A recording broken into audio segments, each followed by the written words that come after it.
When I opened my husband's leather notebook, I expected grocery lists, maybe reminders for bills, or the quiet thoughts of a man who rarely spoke aloud. Instead, I found a confession written in his neat, careful handwriting. The child is not hers. She must never know. My heart stopped. I am Eleanor Kincaid, 38 years old, a mother, a wife, a woman who thought her life was ordinary, if not a little mundane. We live in a small house in Ashland, Oregon, where the pine trees line the horizon and neighbors wave from their porches. I thought the hardest part of my life was balancing work at the library with raising our daughter, Maisie. But in one sentence, my world was rewritten. This wasn't a whisper of doubt. It was a dagger of truth, one I wasn't prepared to face. My family, my life had been built on a lie. I remember sitting at the kitchen table with a notebook trembling in my hands, sunlight pouring in through the blinds, stripes of light falling across the damning words. I read the line again and again, as though repetition would somehow alter its meaning. The child is not hers. My breath came shallow. Maisie's laughter drifted from her room upstairs, and it sounded different, almost foreign, as if she were suddenly a stranger in my house. I pressed my palm flat against the table, grounding myself, but the world spun anyway. I thought back to nights I held her as an infant, mornings I braided her hair before school, and the way she hugged me when I cried after my father died.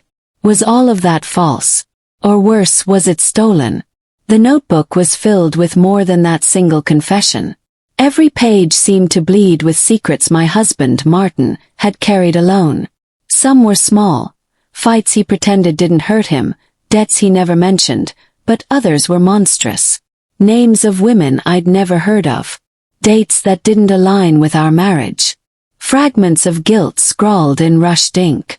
And in between it all, references to Maisie. How she laughed like one woman, how she had the same eyes as another. I could barely hold the penmanship steady in my gaze before the words blurred with tears. My marriage wasn't what I thought it was, and now neither was my motherhood. My mind raced to the night Maisie was born.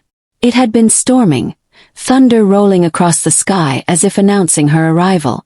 Martin had held my hand, kissed my forehead, told me she was perfect. I had believed him. I had believed every whispered word of love, every gentle touch. And now, with these notes before me, I wondered, was he already hiding the truth in that hospital room? Did the nurses know? Did his smile hide a lifetime of betrayal? I felt sick, my stomach twisting, bile rising at the thought of being the last to know in a story I should have been the first to live. I wanted to storm upstairs, pull Maisie close, and demand the universe explain itself. But instead I froze, gripped by a fear I couldn't name. What if the truth broke her too? What if the knowledge of my husband's lies ripped her from me entirely? She had been my anchor, my reason, the only constant in a world that already felt unsteady. To question her place in my life was to question the very core of who I was. I slammed the notebook shut, as though the act could silence the chaos in my head. But the words lingered, echoing louder than any storm outside our windows. That night Martin came home late. His face was tired, his tie crooked, his hair a little disheveled. He smelled faintly of cologne I didn't recognize. I watched him from across the kitchen, the notebook hidden beneath a stack of old newspapers. My eyes searched him for answers, for some clue in the way he carried himself. He smiled when he saw Maisie, knelt to hug her, and for a moment I almost convinced myself the words weren't real. But I had read them. And now I couldn't unknow them. I stared at the man I had shared my bed with for 15 years and wondered if I ever truly knew him at all. The days that followed blurred into one another, each moment sharpened by the notebook's shadow.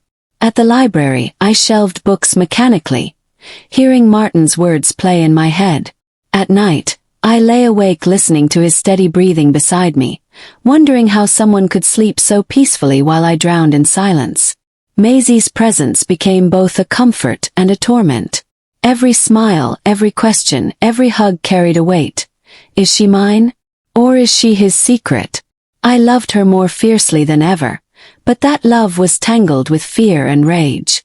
I wasn't sure how long I could keep the secret pressed down inside me. The turning point came one afternoon when Maisie bounded into the kitchen holding a drawing. She had sketched our family, 3 figures holding hands under a bright sun. "See," she said, grinning. "We're perfect." I forced a smile, my throat burning with the scream I couldn't let out. Perfect. The word stabbed me. If only she knew. If only I could protect her from the truth forever. But the notebook was still there. Hidden, waiting, demanding to be reckoned with. Secrets have a way of clawing out of the dark, and I knew this one would eventually tear us apart. I couldn't keep it bottled forever. That night, as Martin slept, I pulled the notebook back out. My hands shook as I flipped through its pages, stopping at a sentence that made my blood run cold. "If she ever finds out, I'll lose them both." My vision blurred, but my fury sharpened. He had gambled with my heart, with my life, with my daughter. And for what? To preserve an illusion that was never real. The decision formed in me, solid as stone. I would uncover the truth completely. I would expose every lie, no matter how much it hurt. Because living in a falsehood was no life at all. And that's when I knew. The woman I had been, the trusting wife, the quiet mother, was gone. In her place was someone new. Someone forged in fire and betrayal. I didn't yet know how I would confront Martin, or how I would protect Maisie from the wreckage, but I knew this. I would not let his lies define me. I would not remain silent. The notebook was no longer his secret. It was my weapon. If you've followed me this far, I want to thank you. Stories like mine aren't easy to hear, but they matter because betrayal hides in so many homes behind closed doors. If you want to know what happens when I finally confront Martin, and how this truth unravels everything we thought was love, make sure you subscribe. You won't want to miss the next chapter. The morning after my discovery, I woke before the sun. The house was silent, shadows stretched across the walls, but my chest pounded like I'd run miles in my sleep. I slipped from bed without waking Martin, though the sound of his breathing made my skin crawl.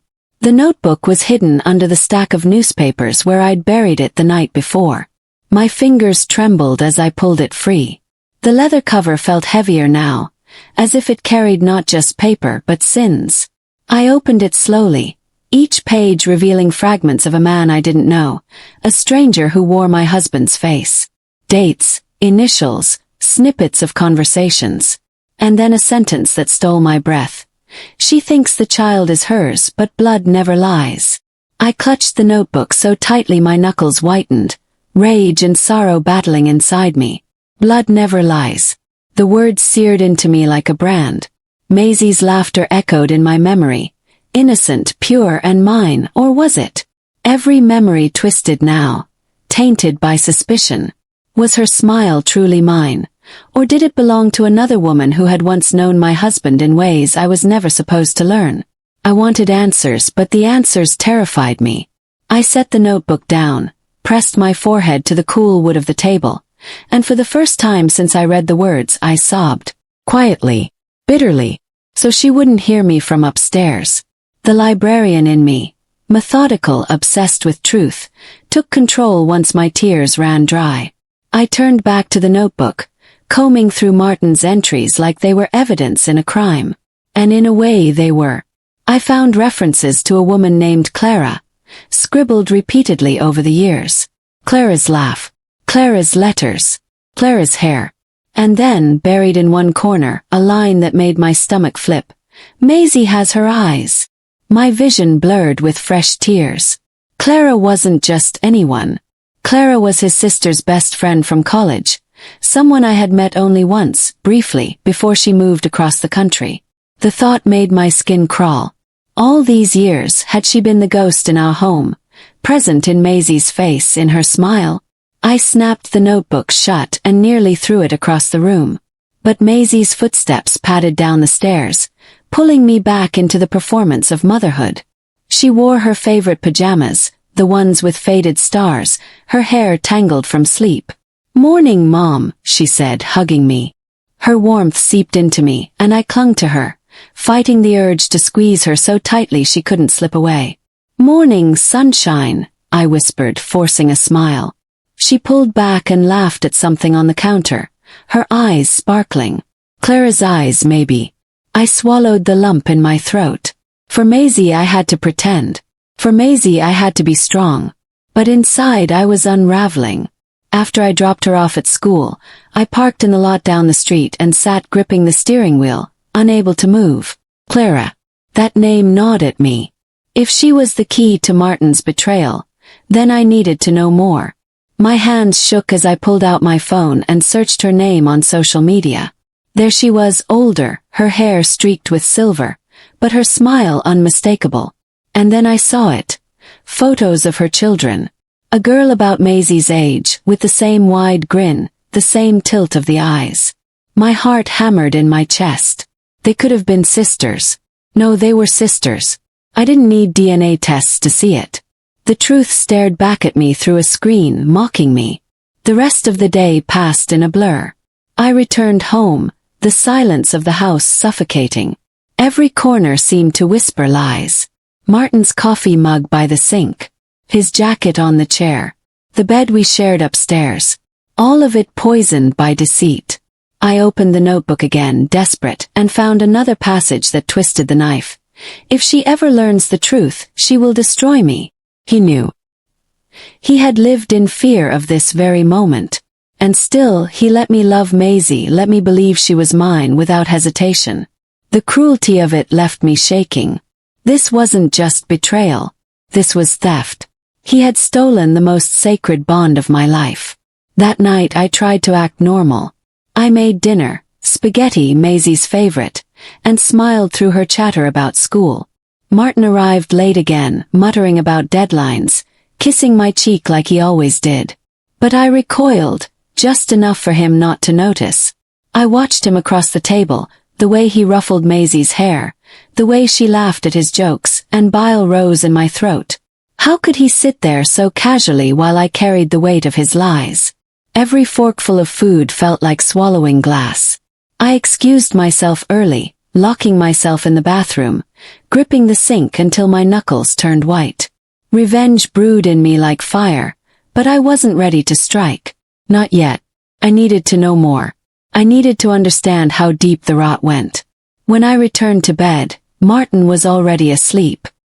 His face was peaceful, almost boyish, and I hated him for it. I lay awake staring at the ceiling, the notebook hidden beneath my pillow. Its presence was both a curse and a weapon. Each word was ammunition and I would use it. But I also feared it. Because once I spoke the truth aloud, there would be no going back. My marriage would shatter. Maisie's world would break. And yet, wasn't it already broken? I closed my eyes but sleep never came. Only the echoes of his handwriting over and over. The child is not hers. The next morning I made a decision. If I couldn't confront Martin yet, I would confront Clara. She held the missing pieces, and I couldn't rest until I heard them from her lips.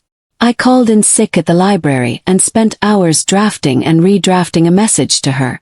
My fingers hovered over the keyboard, the words blurring as I typed. We need to talk. It's about Maisie. My chest tightened as I hit send. Within minutes, Clara replied. I wondered when you'd find out. My blood ran cold. She knew. She had always known.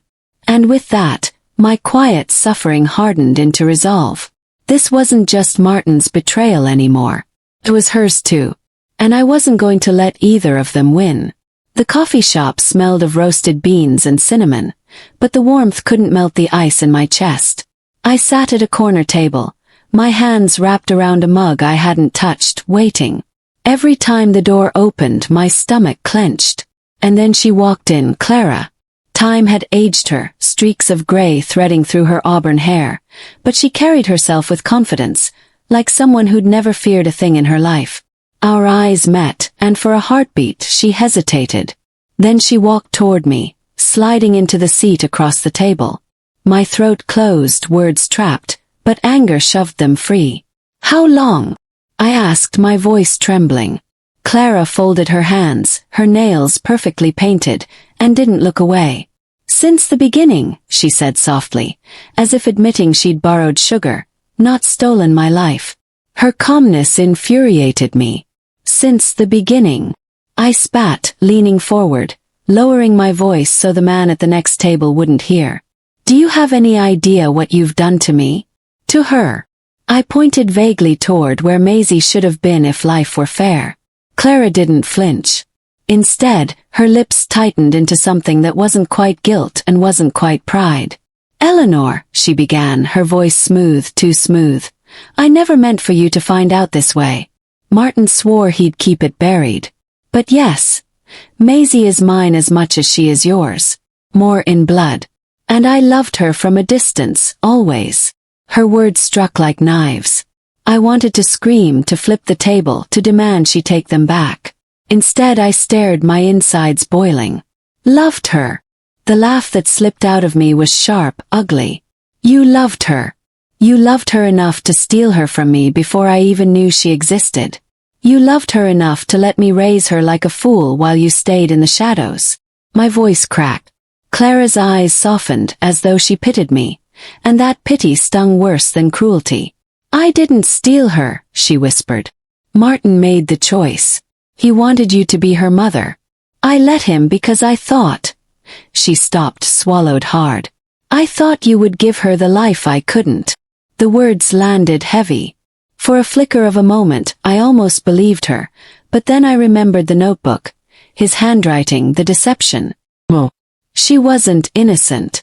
The waitress came by with a refill, and for a moment, the ordinary world intruded. Coffee pouring, laughter from another table, sunlight filtering through glass. But inside me nothing was ordinary anymore.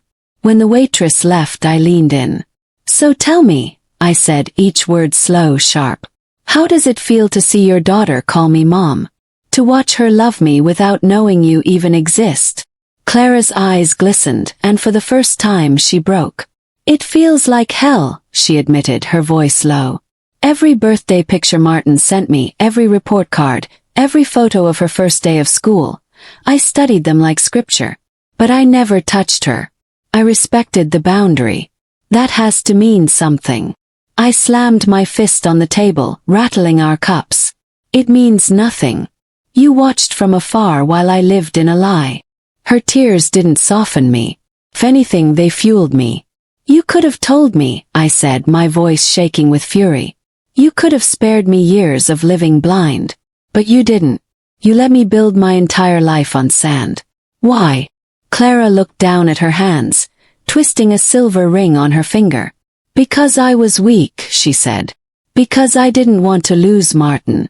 Because I thought if he chose you, then maybe I wasn't enough. And I hated myself for it. Still do. The honesty in her voice rattled me, but my rage held steady. Weakness. That was her excuse for tearing my family apart. I wanted to reach across the table, to shake her until she admitted something worse. But she only looked at me with wet eyes, and I hated that part of me understood her. I sat back, forcing air into my lungs. My whole life had been stolen by secrets, and here was the thief, human, flawed, sitting across from me. I could destroy her. I could scream her truth aloud until the whole cafe heard. But what would that do to Maisie? My anger tightened into resolve. Maisie came first. Always. You stay away from her, I said, my voice iron. Clara flinched. Eleanor. No, I cut in. You don't get to say her name. You don't get to lurk in shadows and pretend your longing makes you noble. She is my daughter. And if you ever come near her, I swear, I will burn your entire world to ash. My words came out like fire, surprising even me. For the first time, Clara looked afraid. Silence stretched between us, broken only by the hiss of the espresso machine. Clara dabbed at her eyes with a napkin, but her voice steadied when she spoke again. You think you can erase me, but you can't erase blood. One day she'll ask questions. And when she does, I'll be waiting. Whether you like it or not. My chest tightened, fear sparking deep inside me, but I didn't let her see. Then I'll make sure she never needs to ask, I said coldly. I stood, leaving bills on the table, my untouched coffee still steaming. Clara didn't move to follow me. She just watched me walk away, her face a mask of sorrow and defiance. But her words echoed in my head long after I left. One day she'll ask questions. Outside, the sun was blinding, too bright for the darkness I carried. I walked quickly, each step heavier than the last, until I reached my car. My hands shook as I gripped the steering wheel, and for a long moment I couldn't breathe. Clara's truth had cracked something inside me, but it hadn't broken me. No, if anything, it had sharpened me. She thought she held power because of blood, but she underestimated the power of love, of the years I'd spent raising Maisie, of the bond no biology could touch. I started the engine, my reflection in the rear-view mirror pale but fierce. Clara had declared war, whether she realized it or not. And if war was what she wanted, then I would be the last woman standing. The next morning, I poured orange juice into Maisie's glass and buttered her toast like nothing had happened. She sat at the counter, humming some Taylor Swift song under her breath, her hair a messy halo around her face. Watching her innocence stung like lemon in an open wound.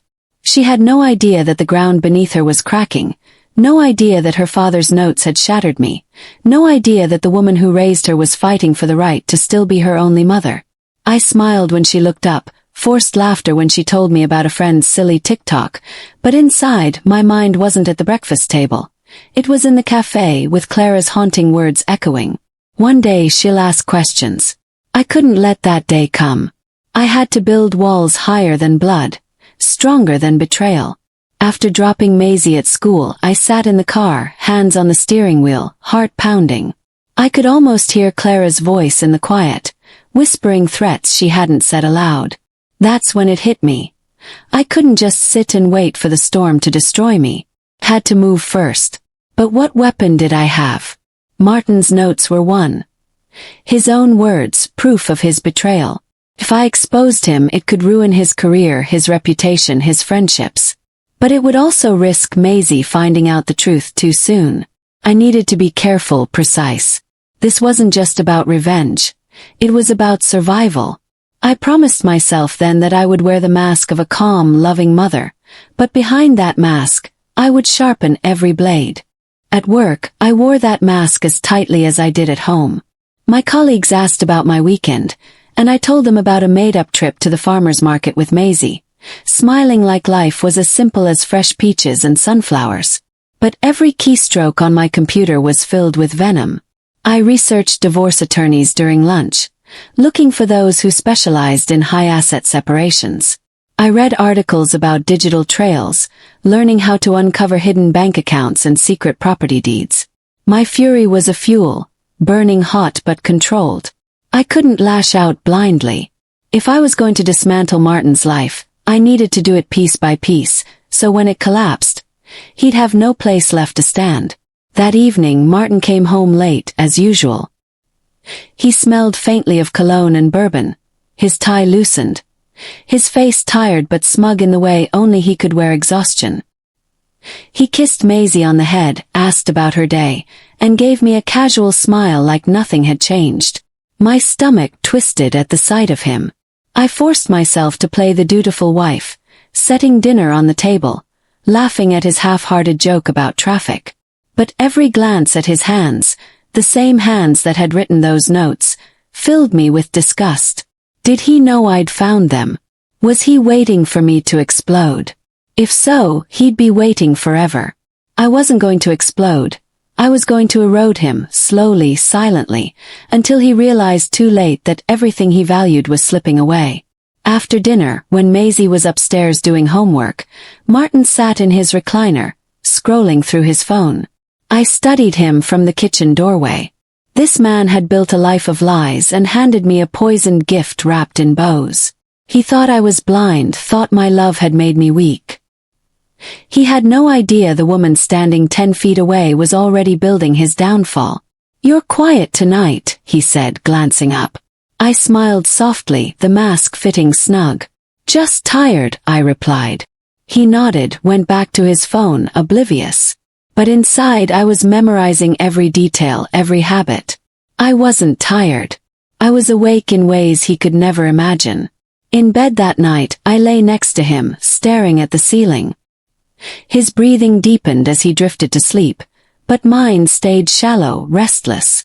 I replayed Clara's confession, his notes, Maisie's laughter, all threads weaving a tangled web I hadn't chosen but now had to survive. That's when a thought came to me, sharp and clear. Martin's strength wasn't in his love for me or even for Clara. It was in his reputation. He thrived on being respected, admired, seen as a good man. That was his foundation. And if I stripped that from him, he would crumble. I turned my head to watch him sleep, and for the first time I didn't see my husband. Sopre. The next few weeks became a performance. I made Maisie's lunches, drove her to soccer practice, clapped at her games. To her, life was unchanged. To Martin, I was the same wife he'd known for years. But underneath I was digging, quietly gathering every weapon I'd need. I found old emails, credit card statements with charges he couldn't explain, receipts that hinted at dinners not shared with me. I even uncovered a storage unit he'd rented under a different name. Each discovery was a spark, fueling the fire inside me. He thought he had hidden his sins well, but he had underestimated me. Every secret he thought safe was a thread I was pulling loose, unraveling the fabric of his carefully crafted life. But revenge was not my only burden. Every night when Maisie hugged me goodnight, her warmth reminded me what I was protecting. She didn't deserve this chaos. She didn't deserve the truth, not yet. I carried the weight of knowing, of smiling through pain, so she could still believe in family, in stability. That dual life nearly broke me, but it also gave me strength. For her, I would endure the mask. For her, I would smile even as I sharpened my knives. She was my reason, my anchor, the only pure thing left in a world that had been poisoned by lies. And for her, I would fight until my last breath. One night as I tucked Maisie in, she looked at me with her big brown eyes and asked, "Mom, why do you look sad sometimes?" My heart clenched, but I forced a soft smile. "Just tired, sweetheart. Grown up tired." She nodded, satisfied, and kissed my cheek. But her words haunted me. I realized then that my mask wasn't just for Martin. It was for her. She had to believe her world was safe, even if mine was crumbling. I kissed her forehead, whispering a silent promise. She would never know the truth until I decided she was ready. And by then, I'd make sure the truth couldn't hurt her anymore. The mask I wore was heavy, but it gave me power. Martin thought he still held the upper hand. Clara thought blood gave her leverage.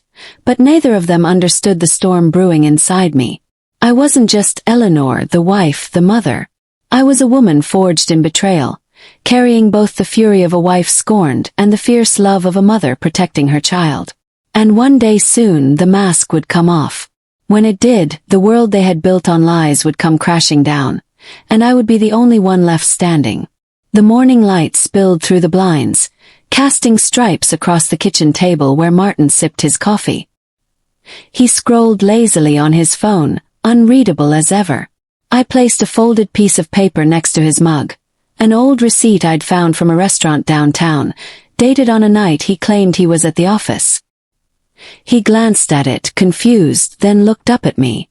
"What's this?" he asked. I smiled, feigning ignorance. "I found it while cleaning. Funny how things turn up." His jaw tightened just slightly, before he tossed it aside and muttered something about expense reports. He thought I was naive, that I hadn't pieced it together. But the flicker of panic in his eyes was my first taste of victory. For the first time I knew I could rattle him. Later that day at work, I replayed the moment in my head. That flicker, so brief, so subtle, was proof that Martin wasn't invincible. He thrived on control, but now he knew I had eyes everywhere. Still, it wasn't enough. A single spark wouldn't burn down a fortress. I needed something louder, something he couldn't ignore. I thought about Clara, about the smugness in her voice, about the way she seemed to think she'd already won. What if I could pit them against each other? Martin's notes were proof enough, but Clara was his weak spot. If I could plant doubt, make him wonder what she'd told me, his perfect little world would start to fracture. And once a crack formed, it would spread until the whole facade collapsed. That night, I waited until Martin was in the shower. I slipped his phone from the nightstand and scrolled through his messages. Most were mundane, Work emails, group chats, reminders. But then I saw her name. Clara. My chest tightened, but I forced myself to breathe. The messages were cryptic, careful. Lunch tomorrow? Be careful with what you write. We'll talk soon. Nothing incriminating, nothing direct. Still, it was enough. I copied the thread into my phone, saved screenshots, and returned his phone before he stepped out. My hands trembled, but not from fear. From adrenaline. From power. I was no longer the woman in the dark. I was the one holding the lantern, exposing everything he thought hidden. The next day, I sent an anonymous envelope to Martin's office. Inside was a single photo, one of the receipts from his secret dinners, paired with a printout of his text exchange with Clara. No note, no explanation, just evidence. When he came home that night, he was unusually quiet. His tie was loosened, his eyes darting, his fingers drumming against the table. Rough day? I asked, masking my amusement. He gave me a tight smile and said, work politics. But I knew. He was rattled. He didn't know who was watching him, who had the evidence, or how far it would go. He was paranoid, and paranoia was my new weapon. Over dinner, Maisie chatted happily about her upcoming science fair. Martin nodded distractedly, pushing peas around his plate. I played my role perfectly, asking questions, laughing at Maisie's jokes, pretending I didn't notice the storm brewing behind his eyes. Inside, though, I was studying every twitch, every sigh. He checked his phone 3 times during dinner, each time scowling when no new messages appeared. He was waiting for the other shoe to drop, and I had no intention of letting him rest. I wanted him to feel hunted, the way I had felt betrayed. This was only the beginning. That night, when Maisie was asleep, I heard Martin pacing in his study. I crept down the hallway, careful not to be seen. Through the crack in the door, I saw him on the phone, whispering angrily. I don't know who it is, he hissed. I'm being watched, Clara. Someone knows. My stomach flipped with satisfaction. He was already blaming her. He didn't suspect me, at least not yet. I pulled back, retreating to the bedroom, my heart racing. This was it. My first strike had landed. The fortress wasn't unbreakable after all. I crawled into bed, pretending to sleep when he finally joined me hours later. His movements were restless, his breathing uneven. I smiled into the pillow, let him sweat. In the days that followed, Martin became jittery. He checked the locks twice before bed, jumped at sudden noises, and snapped at Maisie for small things. She noticed, of course. Daddy's grumpy, she whispered to me one evening as we washed dishes. I kissed her forehead and said, he's just stressed. But in truth, he was unraveling. His paranoia was seeping into our home, infecting every corner of our lives. And the best part, I hadn't even touched the real ammunition yet. I still had his notes, still had Clara's voice echoing in my memory. I hadn't even played my strongest cards. And already he was cracking. One night I decided to test him further. Over dinner, I casually mentioned running into an old friend near his office. She said she saw you walking with someone, I said, carefully watching his face. He froze, his fork midair. Who? He demanded too quickly. I shrugged, keeping my voice calm. She didn't say. Probably just mistaken. He tried to laugh it off, but his hand shook as he reached for his water. In that moment I saw it, the fear, the doubt, the guilt. I had planted a seed, and it was already growing. He didn't know what I knew or who else was watching. And that uncertainty was more powerful than any confession. By the end of the week, Martin was staying later at the office, making excuses, avoiding long conversations with me. But let him distance himself. The more he pulled away, the easier it would be to trap him in his own lies. I was careful, though. I couldn't let him suspect me. I continued to wear the mask, supportive wife, loving mother, smiling through it all. But inside I was sharpening every blade. This wasn't just revenge anymore. It was war. And in war you didn't win with brute force. You won by striking when your enemy least expected it, cutting deep before they even realized they were bleeding. That night, as I tucked Maisie in, she asked, "Mom, why does Dad look so worried all the time?" My throat tightened, but I forced a smile. "Sometimes grown-ups have a lot on their minds," I said softly. She nodded, satisfied, and closed her eyes. I sat there a moment longer, watching her sleep. This was why I wore the mask, why I fought in silence. She didn't need to see the battlefield. She just needed to feel safe. And as long as I was breathing, I'd make sure she did. Even if it meant burning everything else to the ground. The first night after I left Nathan, I sat in the quiet of my sister Miranda's guest room, staring at the ceiling as though it held the answers to questions I had been running from. The silence pressed against me, broken only by the distant hum of crickets outside her suburban house. My daughter, Lily, lay asleep in the bed beside me, her chest rising and falling in steady innocence. But as I looked at her, I felt a hurricane tearing through me. Was she really mine? Was Nathan her true father? Or had he used me as a placeholder in a life he was scripting behind closed doors? My stomach churned, and the betrayal burrowed deeper with every breath I took, leaving me gasping for air that no longer felt like mine. That night, sleep refused to come, and every creak of the house reminded me my world was fractured beyond repair. The morning sun seeped into the room, painting it with streaks of gold, but it did nothing to warm me. Miranda had already left for work, her usual sticky note on the counter offering encouragement and coffee. I sipped the bitter liquid slowly, staring at Lily as she flipped through her crayons at the dining table, humming softly. How could Nathan have played with her life as if she were just a character in his twisted notebook? My hands trembled as I reached for my phone. I knew I had to call him to demand the truth straight from his lips. But the thought of hearing his voice, the same voice that had once whispered promises of forever, nearly broke me in two.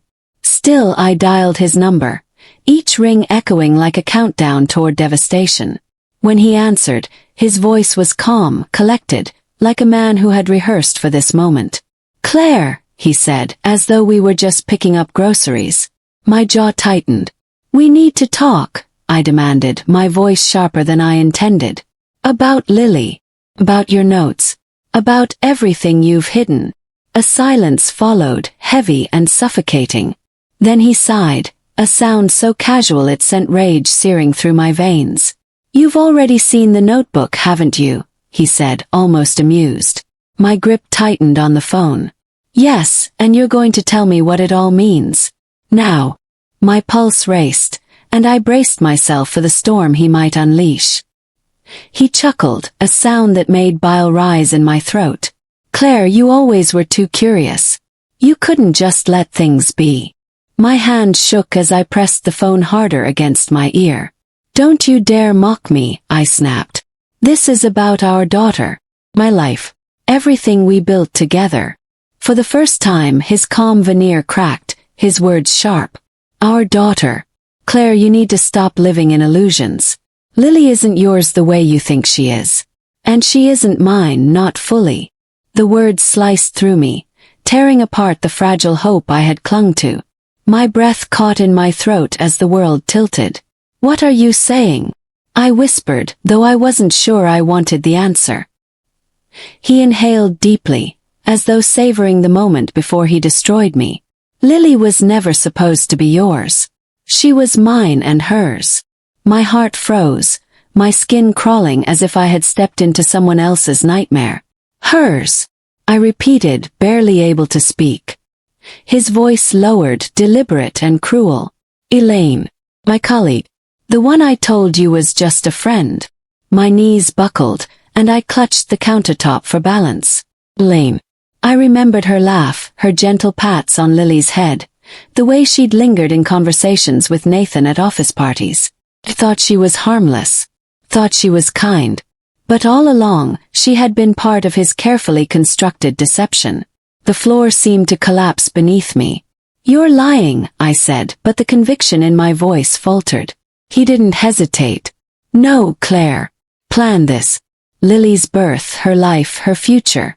It was always meant to connect me to Elaine. You were just the bridge." The word echoed like a curse, filling every corner of my mind with poison. Bridge.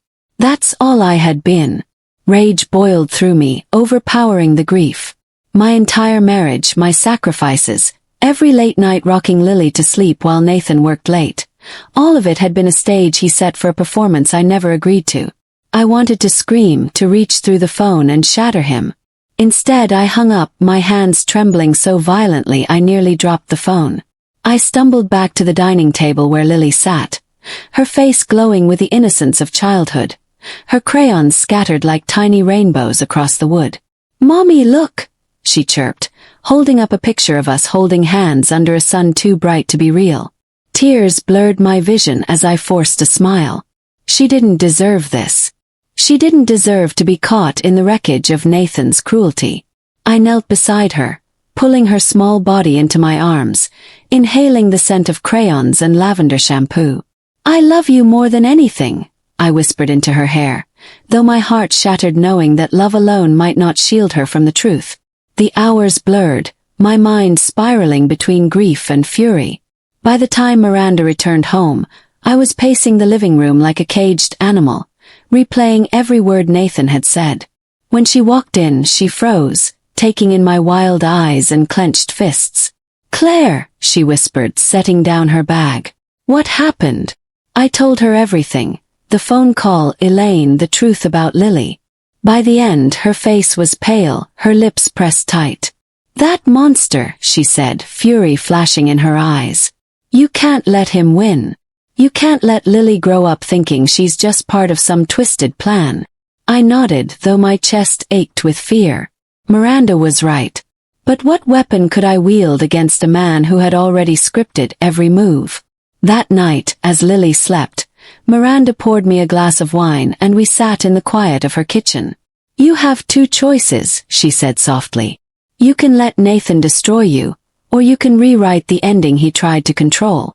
Her words settled over me like a spark in dry wood. Rewrite the ending. For the first time in days, a small ember of strength flickered in my chest. I thought of Lily's drawing on the table, of her smile, of her trust in me. Nathan might have seen me as a bridge, but bridges can also carry people to safety. And if I had to burn everything down to protect her, then so be it. I lifted my glass, my eyes meeting Miranda's. "I'm done being his pawn," I said. "It's time Nathan learns what it means to lose." The next morning, I woke with a clarity that burned sharper than grief. My tears had dried, leaving behind a core of steel I didn't know I had. Nathan had stripped me of love, trust, and the life I thought we built together, but he had not taken away my will. That was mine, and I would use it like a blade.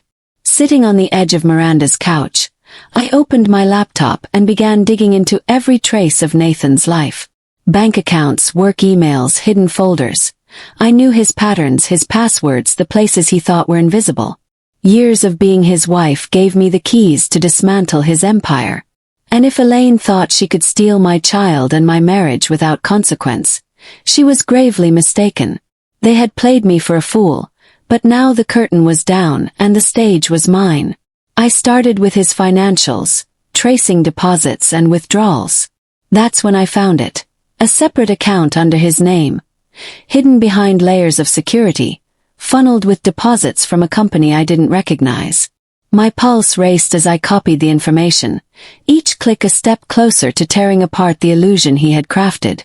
Miranda leaned over my shoulder, her breath sharp when she saw the numbers. "He's been hiding money from you," she whispered, rage flickering in her eyes. "And a lot of it." My lips curled into a bitter smile. "Perfect," I said. "Because money is the blood that keeps men like Nathan alive. If I cut it off, he'll bleed."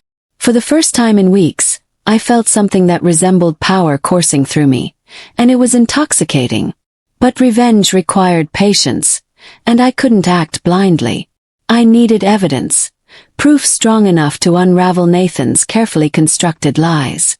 So I turned to Elaine. I scrolled through old pictures, videos, even texts Nathan had brushed off as work-related. It was all there, hidden in plain sight. Smiles too wide, touches too close, words threaded with intimacy. I compiled everything into a file, each photo and message burning me, yet also fueling me. I would use their betrayal as a weapon, not a wound.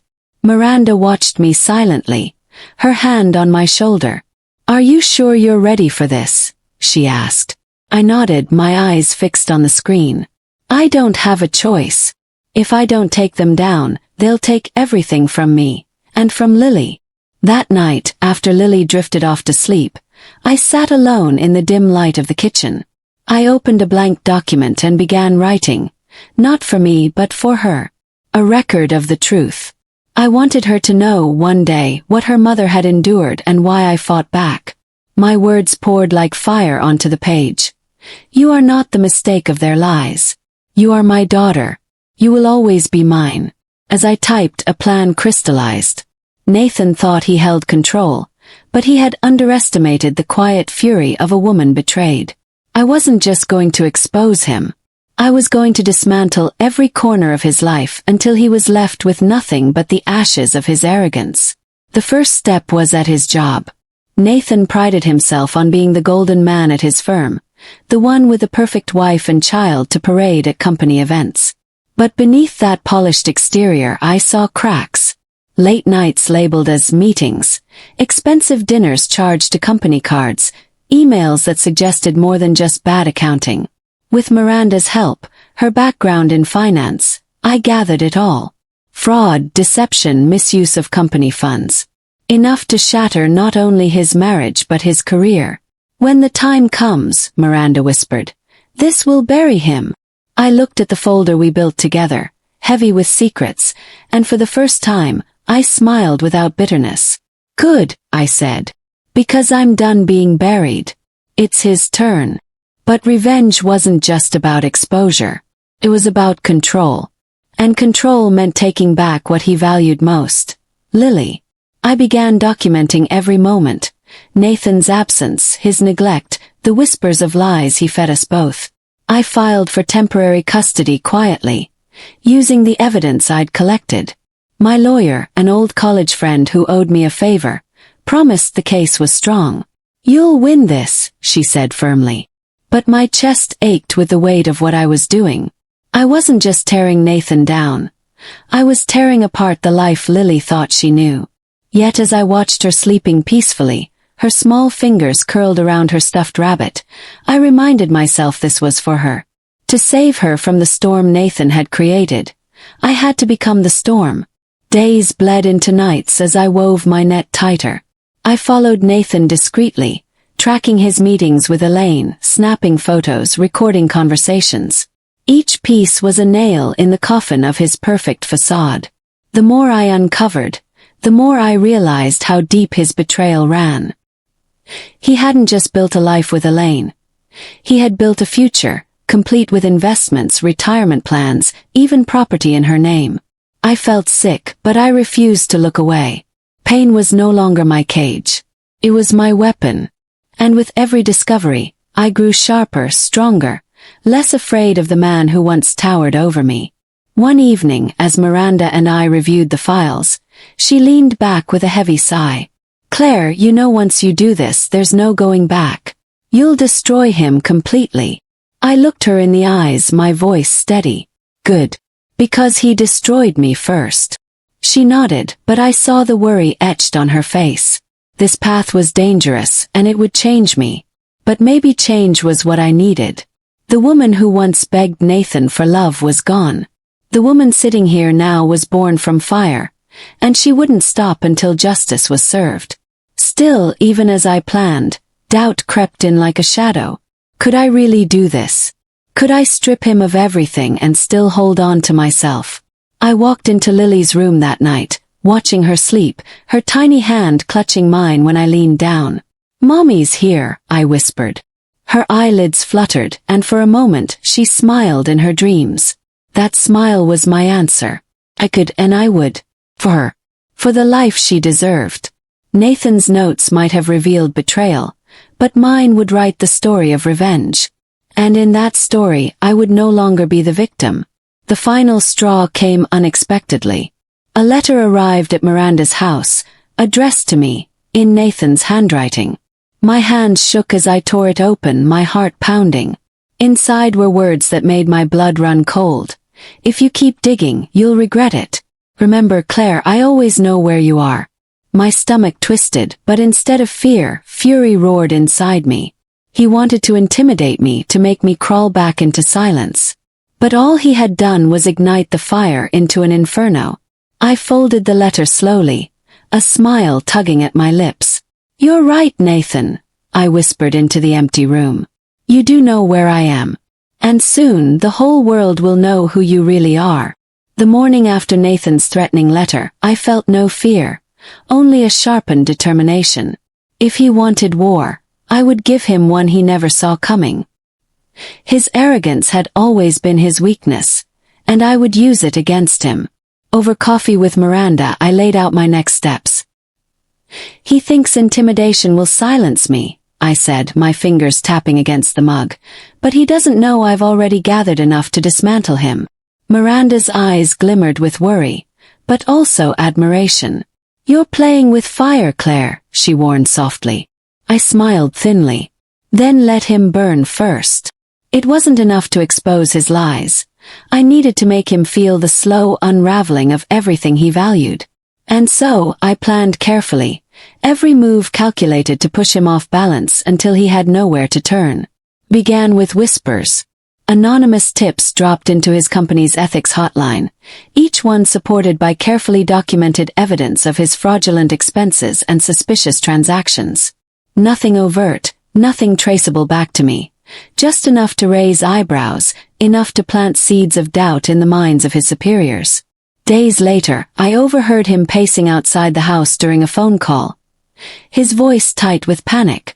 "I don't know what they're talking about," he barked. "Everything's clean." But I could hear it, the strain, the cracks forming in his carefully polished mask. I pressed my hand against the window glass, listening with a satisfaction that felt almost sinful. The man who once made me tremble with his cold silences was finally the one trembling. It was only the beginning. Next I turned my focus to Elaine. She had been smug, walking around town like a woman who had won the prize of a perfect man. But I knew the truth, that she was just as complicit, just as fragile as Nathan. Quietly, I mailed her husband, Robert, a packet of photographs and messages I had collected over the years. I didn't need to sign my name. The truth was loud enough without a return address. Within days, the town buzzed with whispers.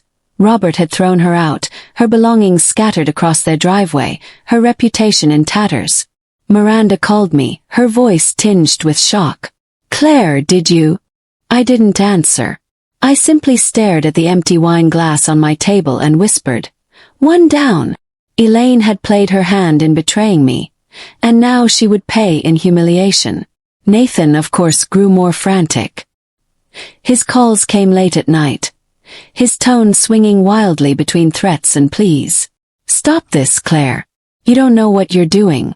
You'll ruin us both." But I did know. I knew exactly what I was doing, and I relished every second of his unraveling. One evening I answered, letting him hear the steel in my voice. "You ruined us long before I lifted a finger. I'm just giving the world a clearer view." His silence on the other end was deafening. Then he muttered a curse before hanging up. For once, I wasn't the one crying in the dark. That role belonged to him now. And with every tear he shed, I felt a piece of myself being restored. Still, there were moments of doubt, when I questioned whether I was becoming too much like him, calculating, ruthless. But then I would see Lily's face, her innocence glowing as she asked me to braid her hair before school, and I remembered why I was doing this. She deserved a mother who fought, a mother who refused to let lies define her family's story. I began preparing for the custody battle in earnest, compiling every late-night absence, every financial record, every piece of neglect. My lawyer assured me the case was airtight. "He won't stand a chance," she said firmly. I clutched the folder tighter, whispering silently, "This is for you, Lily." It was no longer just revenge. It was protection. And that made my resolve unshakable. Nathan struck back, of course. He began sending veiled threats through mutual acquaintances, trying to paint me as unstable. Rumors crept into the community, whispers that I was paranoid, unfit, spiraling. But instead of retreating, I leaned into it. I scheduled therapy sessions, documented my stability, built a paper trail of strength. If Nathan wanted to play dirty, I would play smarter. Miranda reminded me. He's trying to get in your head. I smirked, shaking my head. He already lost that battle. My head is the one place he'll never control again. The more he flailed, the more obvious his desperation became. His mask was slipping publicly now, not just privately, and I knew it was only a matter of time before everyone else saw the man I had already unmasked. The turning point came one Friday afternoon when I received a call from Nathan's firm. A quiet voice on the other end, hesitant, asked me to confirm some details about his spending habits. "We're conducting an internal review," the caller said delicately. My pulse quickened, but I kept my tone calm. "I'm sure you'll find what you're looking for." After hanging up, I leaned back in my chair, a wave of relief and exhilaration washing over me. The dominoes were falling, and I hadn't even pushed them that hard. Nathan's empire was crumbling under the weight of his own arrogance, and all I had to do was shine a light. I poured myself a glass of wine, clinking it against the empty air. "To justice," I whispered, the taste sharp and sweet on my tongue. But justice came with a cost. That night, Nathan showed up at Miranda's house, pounding on the door. His voice hoarse from shouting. "Claire, you think you can destroy me? You think you can take everything?" His rage echoed through the quiet neighborhood, neighbors peeking from their windows. Miranda called the police, but before they arrived, I opened the door. For the first time in years, I looked him straight in the eyes, unflinching. "I don't have to take anything from you, Nathan," I said evenly. "You gave it all away. I'm just making sure everyone sees it." His jaw clenched, his fists trembling at his sides, but he didn't move. The flashing lights of police cars rounded the corner, and for once, Nathan was the one who had to walk away in shame. That encounter sealed my resolve. He was desperate, cornered, and growing reckless, but that only made him weaker. The following week, I filed the custody paperwork officially, sliding the stack of evidence across the polished desk of the courthouse clerk. My hands shook, not with fear but with triumph. Each page represented not only Nathan's betrayal but also my resilience. Walking out of the courthouse, I felt lighter than I had in months. Miranda met me on the steps, squeezing my hand. "You've already won, Claire," she whispered. And maybe she was right. Even before the judge ruled, even before Nathan's career officially collapsed, I had reclaimed myself. The woman who once lived in Nathan's shadow was gone. The woman walking out of that courthouse was a warrior, and she was just getting started. The day of the custody hearing dawned with a chill in the air, though it was midsummer. My body hummed with nerves, but beneath it all was steel. I dressed carefully in a navy suit Miranda insisted made me look strong but approachable. When I glanced at my reflection, I hardly recognized the woman staring back.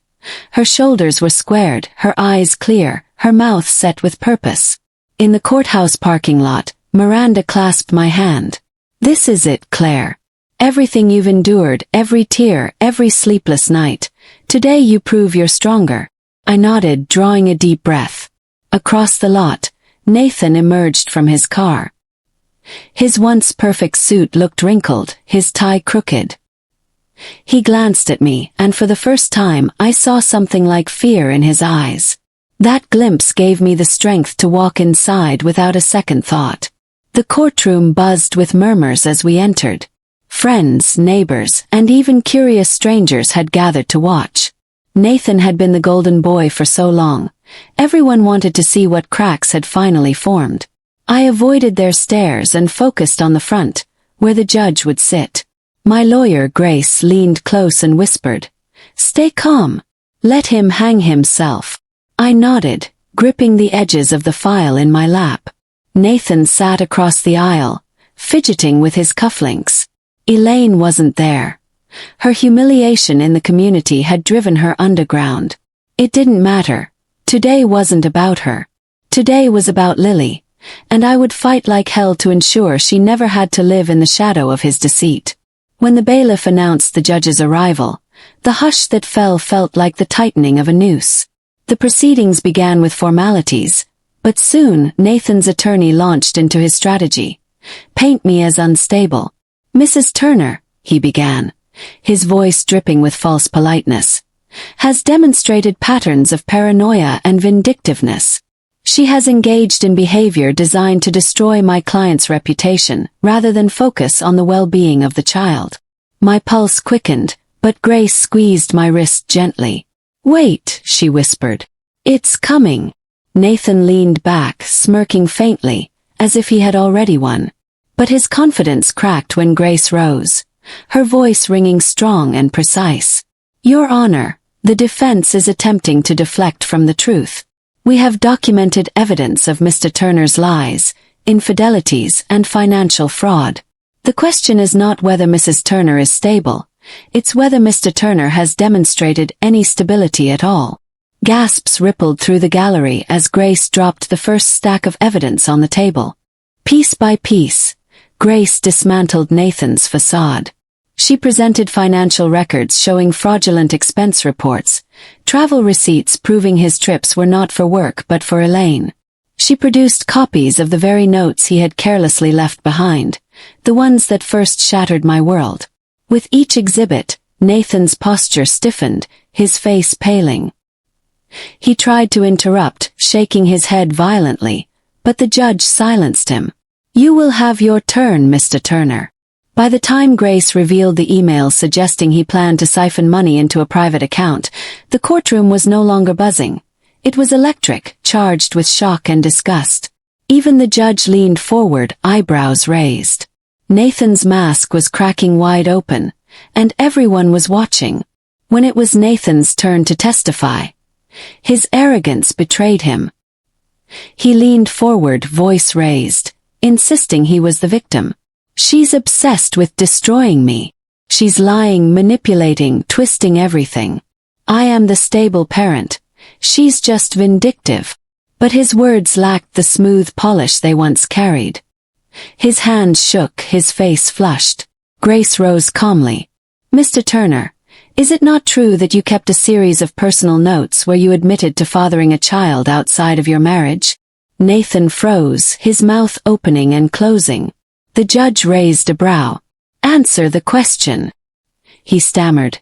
Those weren't real, just ramblings." The courtroom erupted in whispers. Grace pressed on, relentless. "So you're admitting under oath that you documented lies about your own family?" His silence was damning. For the first time, Nathan looked like a man defeated. The final blow came when Robert, Elaine's estranged husband, was called to testify. He confirmed the affair, confirmed Nathan's manipulations, and detailed how Elaine's betrayal had devastated his own family. His voice shook with anger as he pointed at Nathan. "He doesn't care who he hurts, Your Honor. He will wreck anyone to get what he wants." The words hung heavy in the room. Nathan's shoulders slumped, his jaw clenched tight, but his eyes darted nervously. The perfect image he'd curated for years was gone, shredded in front of the very people who once admired him. I watched quietly, my heart pounding, not with fear, but with the satisfaction of justice unfurling. 4 years he had hidden behind lies, and now, in the bright light of truth, he had nowhere left to hide. The judge called for a brief recess, and I stepped outside to catch my breath. Miranda hugged me tightly, her eyes brimming with tears. "Claire, you're winning. I can feel it." I exhaled shakily, gazing up at the courthouse steps. For so long I had dreamed of this moment, but it wasn't triumph that filled me. It was relief. I wasn't crazy. I wasn't paranoid. The truth had been there all along, and now the world could see it too. When the bailiff called us back in, I walked with steady steps, ready for the final verdict. Nathan avoided my eyes, his gaze fixed on the floor. He looked smaller somehow, diminished, like a man watching his empire crumble and realizing there was no one left to save him. The judge's decision came swiftly after reconvening. His voice was measured but firm. It is clear from the evidence presented that Mr. Turner has repeatedly engaged in deceitful and harmful behavior, both financially and personally. It is also clear that Mrs. Turner has demonstrated responsibility, resilience, and a commitment to the child's well-being. Custody will be awarded to Mrs. Turner, with supervised visitation for Mr. Turner until further notice. A gasp swept through the room, followed by murmurs. My chest swelled with emotion, tears threatening to spill, but I held them back.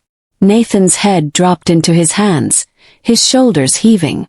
The man who once believed he was untouchable now sat exposed, humiliated, powerless. I closed my eyes briefly, whispering a prayer of gratitude, not just for victory, but for freedom. When the gavel struck, ending the session, the courtroom erupted into chatter. I rose slowly, every movement deliberate, feeling the weight of years lift from my shoulders. Lily's face flashed in my mind, her smile, her innocence. This battle hadn't just been for me, it was for her.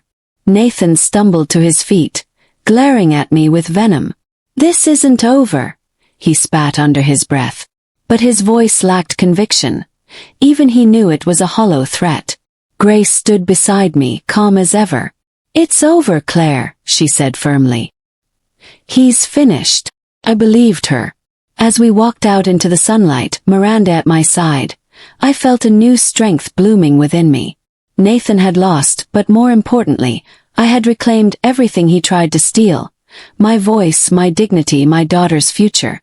The courthouse doors closed behind me with a hollow echo that seemed to signal the end of an era. Sunlight bathed the steps in gold, warming my face, and for the first time in years, I breathed without the tightness of fear in my chest. Miranda squeezed my shoulder, whispering, "It's done." But deep down, I knew Nathan wasn't finished. Men like him never surrendered quietly. As if on cue, the distant click of cameras and murmurs from reporters broke the stillness. The world had been watching his fall, hungry for every sordid detail. Nathan emerged a few steps behind me, his face ashen, his eyes bloodshot. When the reporters swarmed, microphones thrust forward, he straightened as though preparing for a final performance. But this time, the script wasn't his to control. This time, his lies had no stage left to stand on. Nathan cleared his throat, forcing a smirk as cameras rolled. "This is not justice, it's a witch hunt. My so-called wife manipulated the courts, the media, even my family. I will appeal, and when the truth comes out, you'll see who's really guilty here." His voice cracked on the last word, betraying his unraveling composure. The reporters weren't buying it. Questions fired like bullets. "What about the notes? Did you commit fraud? Is it true you fathered another child?" Nathan's jaw clenched, sweat glistening at his temple. He tried to dodge, but every answer twisted him deeper into the web he spun for himself. Watching him falter in the glare of truth, I realized this was no longer a private betrayal. It was a public collapse. His kingdom of whispers and shadows was crumbling in the broad daylight he had always feared. I turned away, unwilling to waste another second feeding his theatrics. Lily was waiting, and she was all that mattered. Yet as I stepped toward the car, Nathan's voice rose again, this time desperate, frantic. "Claire, you can't take her from me. It is mine. You'll ruin her life without me." The words cut like knives, not because they were true, but because they echoed the lies he'd whispered for years. For a moment I froze, memories surging back, the gaslighting, the notes, the constant feeling of walking on glass.